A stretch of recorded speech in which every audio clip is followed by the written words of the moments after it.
Wilson, ainda na linha do que estávamos falando no primeiro bloco, eu queria que você contasse um pouco de situações que você viveu nesse mundo das drogas e principalmente situações assim, imagino eu que você tenha vivido situações em que você viu a morte ali cara a cara, mesmo porque você mesmo disse que perdeu muitos amigos, muitos morreram.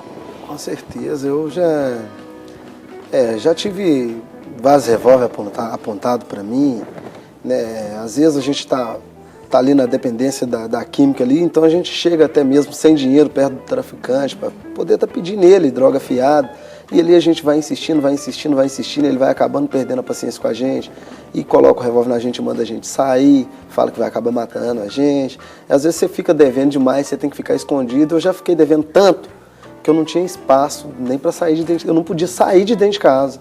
Eu tinha que ficar quietinho dentro de casa. Um passo que eu dava na rua, eles me matavam, de tanto dinheiro que eu ficava devendo.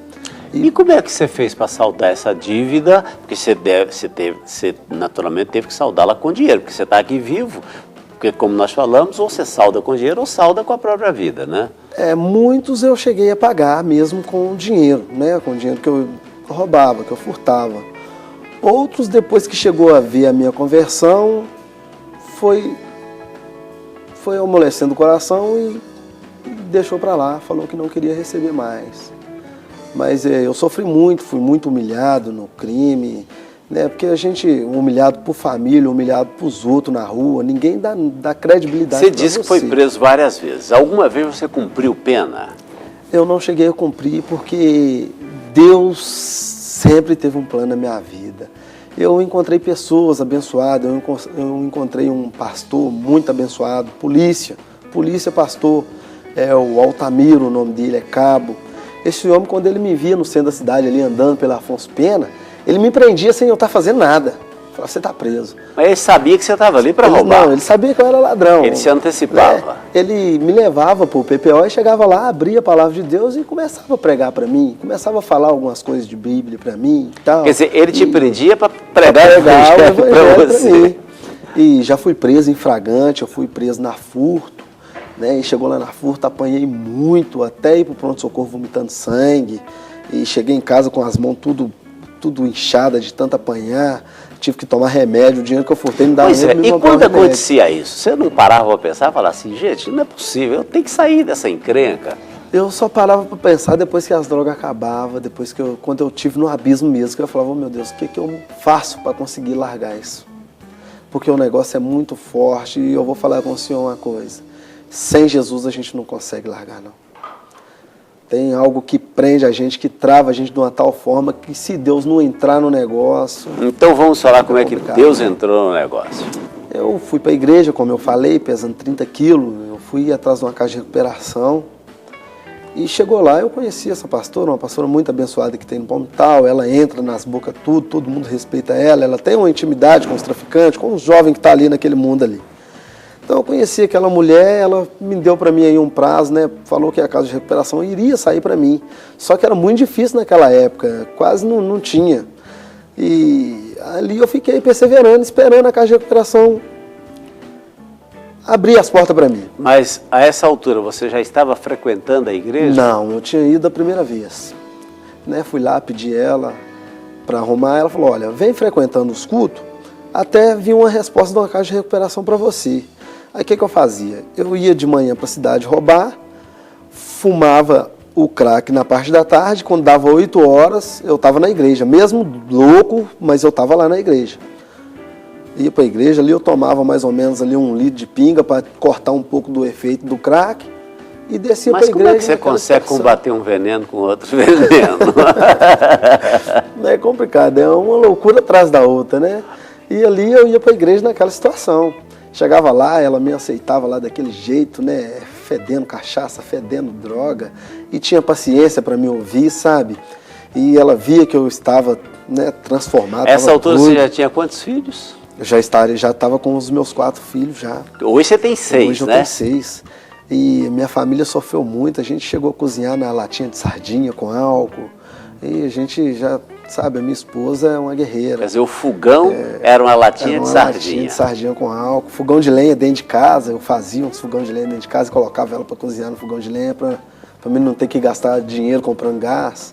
E aquela situação toda.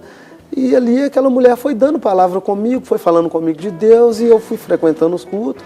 O primeiro culto que eu assisti na igreja, que eu ouvi, né, a palavra de Deus, estava passando um louvor muito bonito e esse louvor que fez com que eu viesse, comoveu o meu coração, né? Estava passando um louvor, né?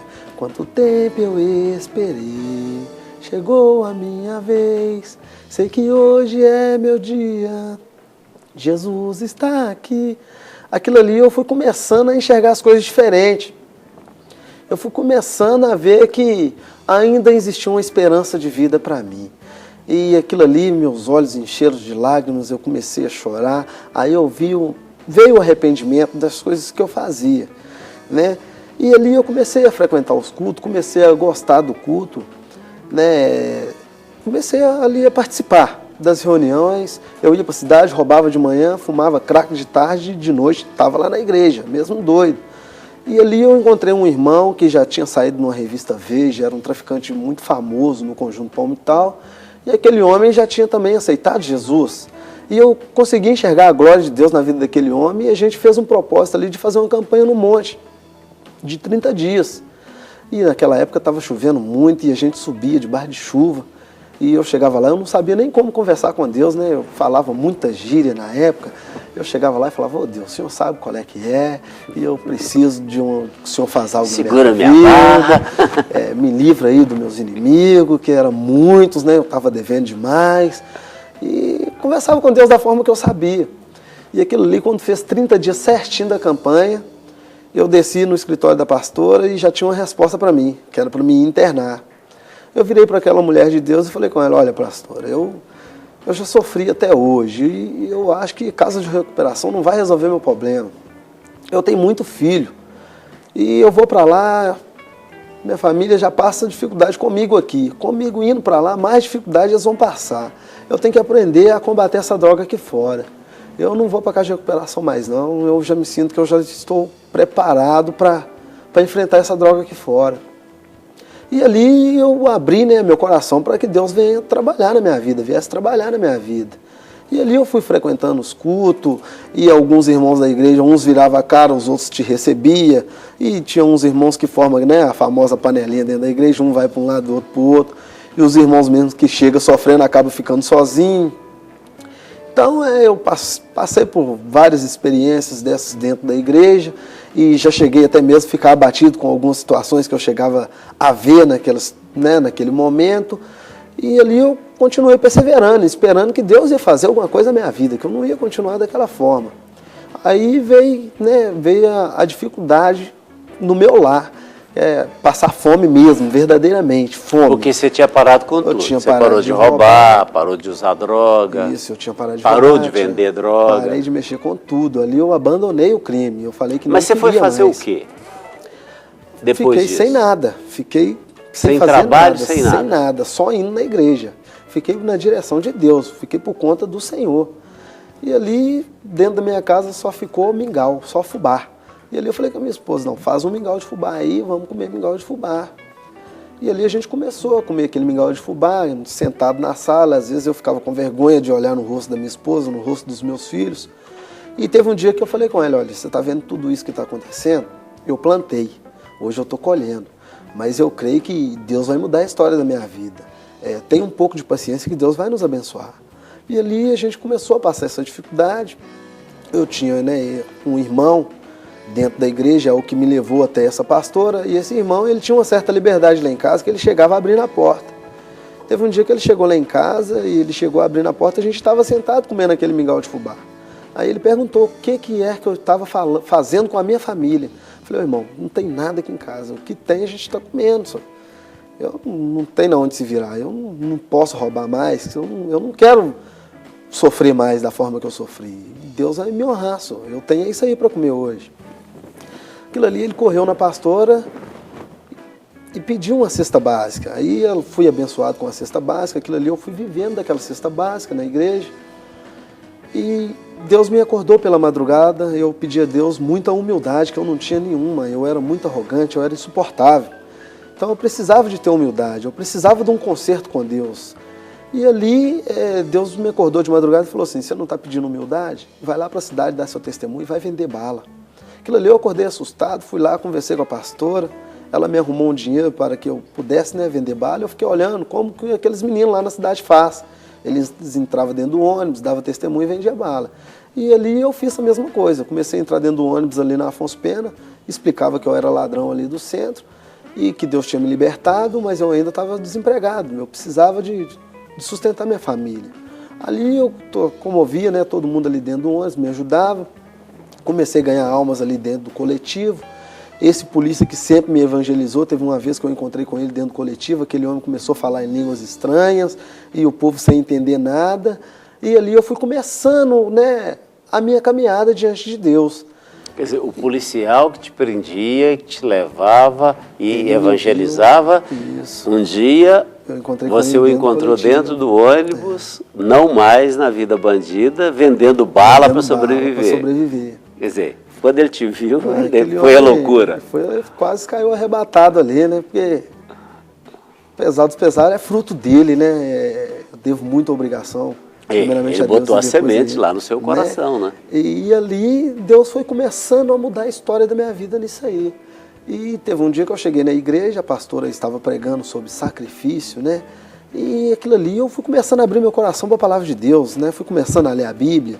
Tem uma passagem na Bíblia, lá em Salmo 37, né, que fala que a gente devemos entregar os nossos caminhos ao Senhor, confiar nele, que o mais é ele que faz. Tem Efésios capítulo 4, versículo 25, pelos que deixai a mentira e falai a verdade, cada um com o seu próximo, não dê lugar ao diabo. Aquele que furta, não furte mais, trabalhe, fazendo com as mãos o que é bom, para o que tem, o que repartir com os mais necessitados. Então são palavras que foi mexendo comigo na minha vida, né, espiritual, e eu fui começando a entender o propósito de Deus. Aquilo ali eu fiz um sacrifício com Deus, a primeira vez que eu desci para a cidade e vendi minhas balas, eu já cheguei ali na igreja dando aquilo ali como oferta, como sacrifício. E falei com Deus naquele momento que eu queria que Ele mudasse a história da minha vida naquele lugar, que todo mundo me conhecia como marginal, como noiado, como traficante, essas coisas, tudo de ruim. E ali Deus foi começando a abrir as portas para mim. Eu ganhei um carrinho de cachorro-quente pequeno, e do carrinho de cachorro-quente eu abri uma loja enorme, e ali minha vida foi começando a mudar, a história da minha vida. E ali eu pude conhecer e enxergar o propósito de Deus na minha vida.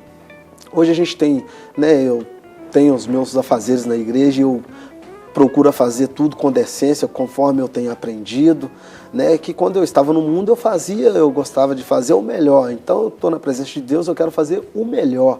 Então ali hoje eu sou professor de escola de líder, para a honra e glória do Senhor, uma pessoa que não sou formado, eu tenho só a 5ª série, colégio mesmo, mas Deus tem me usado ali na escola de líder de uma forma sobrenatural.